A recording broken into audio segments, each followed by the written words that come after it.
प्रयागराज के संगम तट पर मंगलवार बुधवार की रात करीब 1:30 बजे भगदड़ मच गई। इसमें 1 दर्जन से अधिक लोगों की मौत की खबर है। 50 से ज्यादा लोग घायल हैं। हालांकि प्रशासन ने मौतों को लेकर अभी पुख्ता जानकारी नहीं दी है।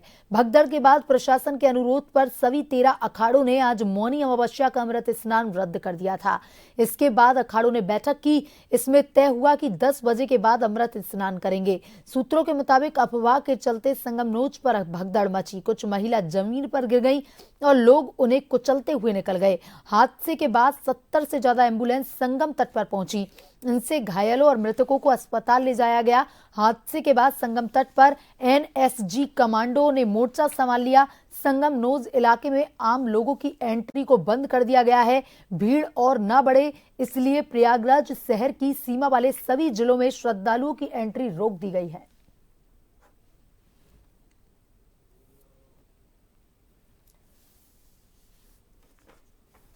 आज मौनी अमावस्या पर दूसरा अमृत स्नान हो रहा है। वहीं आज दुखद भरी घटना तब सामने आई जब मंगलवार बुधवार की रात करीब 1:30 बजे भगदड़ मच गई। इसमें 1 दर्जन से अधिक लोगों की मौत की खबर सामने आई है।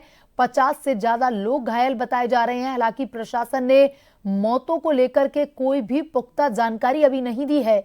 भगदड़ के बाद प्रशासन के अनुरोध पर सभी 13 अखाड़ों ने आज मौनी अमावस्या का अमृत स्नान रद्द कर दिया था। इसके बाद अखाड़ों ने बैठक ली है। उसमें तय हुआ है कि 10 बजे के बाद अमृत स्नान करेंगे।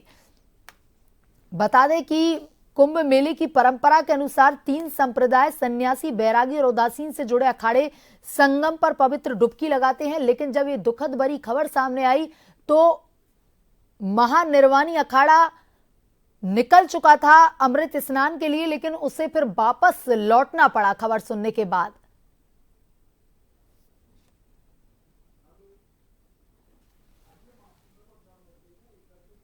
तो महाकुंभ में संगम तट पर भगदड़ मच गई।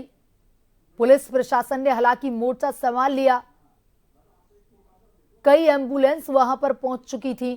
घायलों को तुरंत अस्पताल पहुंचाया। श्रद्धालुओं की भीड़ बेकाबू हो गई। महिलाओं को कुचलते हुए आगे बढ़ गई। और इसी खबर पर ज्यादा जानकारी के साथ हमारे संवाददाता सुदर्शन फोन लाइन पर जुड़ चुके हैं। सुदर्शन, महाकुंभ में आज दूसरा अमृत स्नान हो रहा है, लेकिन उससे पहले ही ये दुखद भरी खबर सामने आई जिसका सभी को डर था, क्योंकि पहले ही प्रशासन ने अनुमान लगाया था कि करोड़ों की संख्या में 10 करोड़ तक ये संख्या आज के दिन पहुंच सकती है। लेकिन रात में ये दुखद भरा हादसा हुआ है। क्या कुछ अपडेट है सुदर्शन? जी बिल्कुल, देखिए काफी दुखद ये हादसा यहाँ पर सामने पेश आया है। और अगर हम खबरों की बात करें, जो सूचना यहाँ पर निकलकर सामने आ रही है, उसके मुताबिक 1 दर्जन से ज्यादा मौतें यहाँ पर होने की बात सामने आ रही है। हालांकि अगर हम पुष्टि की बात करें तो 5 मौतों की पुष्टि कुछ देर पहले यहाँ पर हो गई थी।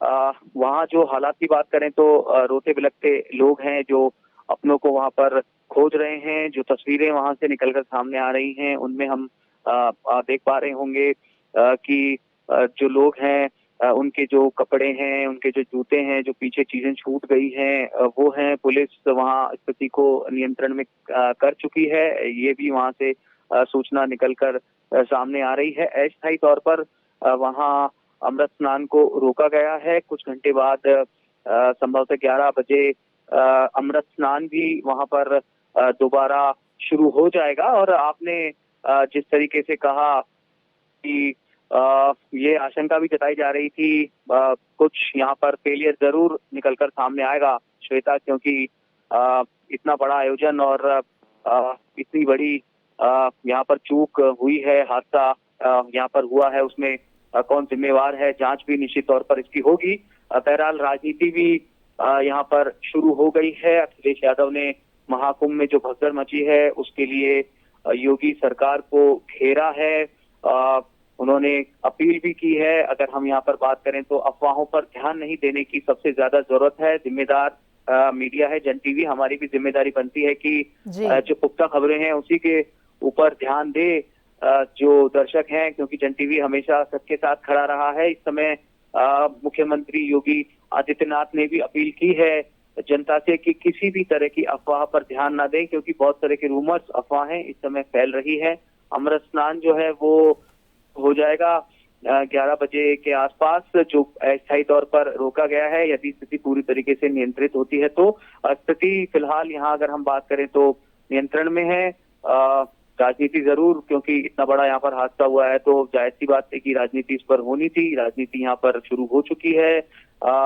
प्रधानमंत्री नरेंद्र मोदी ने, गृह मंत्री अमित शाह ने 2 बार योगी आदित्यनाथ से वहां पर बात की है। सबसे बड़ी जो अभी इस समय चुनौती है श्वेता, वो ये है कि वहां पर जो घायल हैं उनका इलाज जो है वो प्रॉपर तरीके से वहां पर हो।